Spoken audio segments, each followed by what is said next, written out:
Hello. आज सुबह से इस तरह से हमें अपडेट आ रही है कि अलंग में लगातार पुलिस की तरफ से जो है वहाँ पर लोगों को गिरफ्तार किया जा रहा है, घरों से उठाया जा रहा है। इसमें 2 से 3 लोगों की मौत होने की भी खबर सामने आई है। जिस तरह से आप तमाम लोग जानते हैं, जिस तरह से कल सेक्शन 144 का उल्लंघन कर बीजेपी के लीडर्स वहाँ पर दरगाह में घुसकर वहाँ पर जो है ना इंतशार हुआ था, वहाँ पर पूजा भी की गई है। तमाम चीज़ों को लेकर आवाम काफ़ी जो है कश्मकश में थी। कई स्टेटमेंट्स वहाँ पर आए, ऑफिशियल डीसी के भी स्टेटमेंट आया था वहाँ पर, और दरगाह कमेटी और एडवोकेट वहाज बाबू भी वहाँ पर मौजूद थे, उनके भी स्टेटमेंट आए थे कि पुलिस काफ़ी यहाँ पर जो है ना कोऑपरेट कर रही है, तमाम चीज़ें वहाँ पर कंट्रोल में हैं। लेकिन आज सुबह में 4 बजे से जो है वहाँ पर पुलिस लगातार घरों में घुसकर वहाँ के नौजवानों को, बुजुर्गों को और ख़वातीनों को गिरफ्तार कर रही है। लगातार हमें कॉल्स आ रहे हैं। तो हम आज यहाँ पर बेंगलुरु में मौजूद थे। जब हमारी वहाज बाबा से बात हुई तो इत्तेफाकन वो भी आज बेंगलुरु में मौजूद थे। तो आज वहाज बाबा यहाँ पर बेंगलुरु में हमारे साथ मुलाकात हुई है। तो हम तमाम तफसीलात वहाज बाबा से जानेंगे कि आखिर वहाँ पर क्या हुआ था, किस तरह से वहाँ पर माहौल बना था और अचानक आज जो गिरफ्तारियाँ हो रही हैं इसकी वजह क्या है। तो मैं वहाज बाबा का सबसे पहले यहाँ पर जानने की कोशिश करूँगा कि क्या हालात वहाँ पर थे। वहाज बाबा, जिस तरह से आप जानते हैं कि लगातार गिरफ्तारियाँ वहाँ पर हो रही हैं, अलग में 3 मौत होने की वहाँ पर खबर आई है। क्या लगता है आपको, क्या हालात वहाँ पर थे कल के हालात जो हुए, अगर उन हालात पर कंट्रोल कर लिया जाता, सेक्शन 144 का वायलेशन करने वालों को अरेस्ट करा जाता, तो आज के 3 मौत नहीं होते थे। आज 3 इंतकाल अलंग में हुए हैं। एक बुजुर्ग जो बीमार थे, सही बात है, मगर सिर्फ और सिर्फ उन्हें जिस तरीके का दहशत का माहौल अलंग में बनाया गया है, उसकी वजह से उनकी डेथ हुई।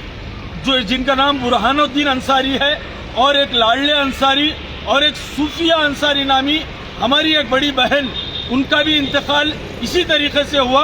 आपको लीगल अरेस्ट करना है तो उसका तरीका है, आप दरवाजे तोड़कर, खिड़कियां तोड़कर डराएंगे, धमकाएंगे और अरेस्ट करेंगे, ये कतई बर्दाश्त नहीं किया जाएगा। अगर ये अरेस्टिंग नहीं रोकी जाएंगी तो गुलबर्गा भर से जेल भरो आंदोलन का ऐलान किया जाएगा। हम सुबह से 5 बजे से हमें कॉल्स आ रहे हैं, हम मुसलसिल अटेंड कर रहे हैं। डीवाईएसपी को, एसपी को हम मुसलसिल कांटेक्ट कर रहे हैं। कांटेक्ट में ये बोल रहे हैं कि स्मूथ तरीके से काम करें, मगर वो लोग स्मूथ तरीके से नहीं बल्कि एक गुंडागर्दी के तरीके से डीवाईएसपी साहब को मैंने रिक्वेस्ट कर कहा कि स्मूथ तरीके से आप जो भी करना है स्मूथ तरीके से करो, कोऑपरेशन हम करेंगे। मगर उसके बावजूद भी अलंग में एक दहशत का माहौल बनाया गया है जो कंडेमनेबल है। हमारा यही डिमांड है कि कल सेक्शन 144 जिन लोगों ने भी वायलेट किया है उनको अरेस्ट किया जाए, उनके खिलाफ केस बुक किया जाए, और जो कंटेम्प्ट ऑफ द कोर्ट किए हैं, दरगाह प्रेमिसेस में कम्युनल लीडर्स ने एंटर किया है, कंटेम्प्ट ऑफ द कोर्ट करते हुए उनको भी अरेस्ट किया जाए। नहीं बाबा, जिस तरह से हम लोग देख रहे थे कल लगातार बीजेपी के लीडर्स और आरएसएस वीएचपी के वहाँ पर कुछ कार्यकर्ता मौजूद थे, वो लोग जो है सेक्शन 144 का उल्लंघन कर दरगाह की तरफ बढ़ रहे थे। तमाम इंतशार वहाँ पर जो फैला, तमाम लोगों ने देखा है। गुलबर्गा हेडलाइंस, गुलबर्गा मिरर और तमाम सोशल मीडिया चैनल्स पर भी ये अपडेट लगातार दी जा रही थी। आप लोगों का भी रात में वहाँ पर स्टेटमेंट आया दरगाह कमेटी की तरफ से कि वहाँ पर तमाम चीज़ें पीसफुल हुई, कॉम्प्रोमाइज़ के तहत वो तमाम चीज़ें वहाँ पर एक्टिविटीज़ की गई। इसके बावजूद आज सुबह में मुसलमानों की गिरफ्तारी जो की जा रही है, जो लोग 144 का जो उल्लंघन करे हैं उनको छोड़कर जो लोग कॉम्प्रोमाइज़ करे हैं, तमाम चीज़ों को देखकर उनको जो गिरफ्तारी की जा रही है, यहाँ पर जो है लोग आवाम परेशान है। ये जो तमाम चीज़ें वहाँ पर गुजर रही हैं, इसकी वजह क्या है? पहले आपकी बात को क्लियर कर दो। कॉम्प्रोमाइज किसी तरीके का नहीं किया गया था, कोऑपरेशन किया जा रहा था। कोऑपरेशन इस बात का किया जा रहा था, contempt of the court status को, ऑर्डर को डीसी और एसपी साहबा को देकर हमने ये मुतालबा किया कि आप लॉ इन्फोर्सिंग एजेंसी है, आपका काम है कि लॉ को इम्प्लीमेंट करें। ये कानून है, ये कानून का ऑर्डर है, जजमेंट है, ये लीजिए, आप इम्प्लीमेंट कीजिए। उन्होंने कहा कि लॉ एंड ऑर्डर और पीस को मेंटेन करने के लिए हमारी जिम्मेदारी है, हम क्या भी करेंगे उसके लिए कोऑपरेट कीजिए। तो बस उसके लिए हमने कोऑपरेट किया। मगर यहाँ पर मैं आपको इस बात बताना चाहता हूँ, administration peace, law and order maintain करने में कल कामयाब तो हुआ, मगर कोर्ट ऑफ लॉ का जजमेंट इंप्लीमेंट करने में पूरा फेल्यूर हुआ। और उससे बढ़कर एक छोटा इंसिडेंट, वो फेल्यूर की वजह से छोटा इंसिडेंट हुआ, उस इंसिडेंट को बेस बनाकर आज जो दहशत का माहौल अलंग में पूरा बनाया गया है वो कंडेमनेबल है। हमारा फिर से यही डिमांड है कि कल जिन लोगों ने सेक्शन 144 का वायलेशन किया है और कंटेम्प्ट ऑफ द कोर्ट की करते हुए दरगाह प्रेमिसेस में इंटर किया है, उनको गिरफ्तार करना होगा, वरना ये 3 डेथ्स जो आज हुए हैं ये मामूली बात नहीं है। 3 डेथ्स एक दिन में होना सिर्फ और सिर्फ पुलिस डिपार्टमेंट की दहशतगर्दी से वहां पर 3 डेथ हुए हैं, ये बर्दाश्त नहीं किया जाएगा। हम चाहते हैं कि अलंद में अमन व अमान बाकी रहे और ये इलीगल अरेस्टिंग, इनोसेंट लोगों की अरेस्टिंग जो हुई है उन्हें इमीडिएटली रिलीज किया जाए। रिलीज करने के लिए मैं एसपी साहबा से डिमांड करता हूं और फोन पर भी मैं 10 मरतबा उनसे रिक्वेस्ट किया हुआ हूं। डीवाईएसपी से भी यह कहा हूं कि स्मूथली आप काम कीजिए, मगर उन्होंने अपनी पुलिसगिरी बताते हुए वहां पर दरवाजों को तोड़कर सुबह के 5 बजे मुझे फोन आता है, 5 बजे से लेकर अभी तक 200 कॉल्स आए। 200 कॉल्स आए, सब लोगों का यही बोलना था कि एक दहशत का माहौल बनाया गया है।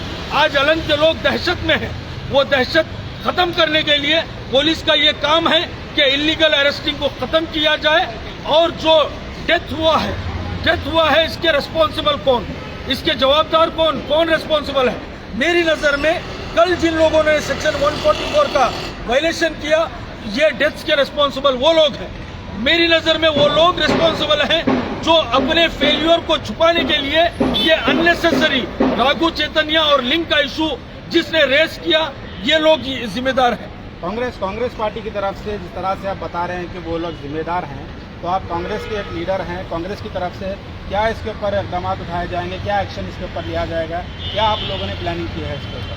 100% मुसलसिल कांग्रेस के लीडर्स, एसपी, डीसी और एडमिनिस्ट्रेशन से मोहतरमा करीब फातिमा साहिबा, प्रियंक खरगे साहब, अजय सिंह साहब, ये तमाम लोग मुसलसिल कांटेक्ट में हैं। उनको कल तक हमारे उलमाए कराम भी कांटेक्ट में हैं। कल तक हमने उनको कोऑपरेट इस बात पर किया कि इन्फोर्समेंट एजेंसी वो है, हमने कोर्ट का ऑर्डर उनके हवाले कर दिया, उन्होंने इम्प्लीमेंट नहीं किया तो वो कोर्ट में कल रिस्पॉन्सिबल रहेंगे।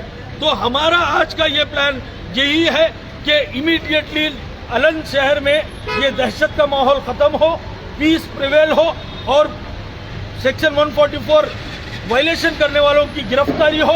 और ये अननेसेसरी जो इशू जिसने रेस किया है आंदोलन के स्वामी और वहां के एमएलए ने जो अननेसेसरी रेस किया है, जबकि ये मामला सब जुडाइज है, 2 बार डिसमिस विद कॉस्ट हुआ, उसके बाद में एक रेस्टोरेशन पिटीशन पेंडिंग है। सब जुडाइज रहने के बावजूद भी कानून को अपने हाथ में लेते हुए जंगल राज किया गया अलंद में कल, और आज इस जंगल राज को खत्म करते हुए रूल ऑफ लॉ का राज चले, कॉन्स्टिट्यूशन ऑफ इंडिया का राज चले। इसके लिए हम अगर ये अरेस्टिंग नहीं होगी तो हम अपनी इंडिपेंडेंट कैपेसिटी में मैं ये बात कह रहा हूँ कि जब हमारी इज्जतदार माँ और बहनों को अलंद की तुम गिरफ्तार करेंगे, मासूम बच्चों को गिरफ्तार करेंगे, तो हम खामोश नहीं बैठेंगे, हम भी जेल भरो आंदोलन करेंगे। फिर देखेंगे कि तुम्हारी जेलों में कितनी जगह है कि हमें कैसा ले सके।